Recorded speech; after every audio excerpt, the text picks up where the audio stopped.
Before you begin, you'll need the following things: an A4 card or paper, a pencil and a pen, a pair of scissors, some sticky glue, a ruler and some colored felt tip pens.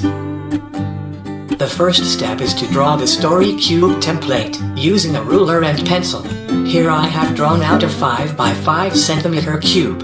You can also download a free template from my website.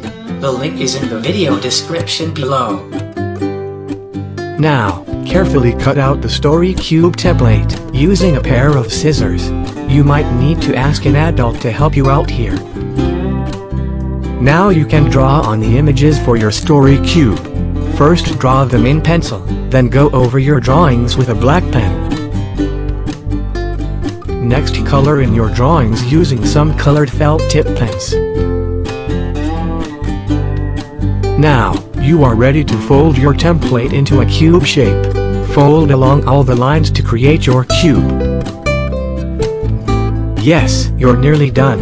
Now, get some glue and stick together the tabs to create your cube. If you need help here, ask an adult.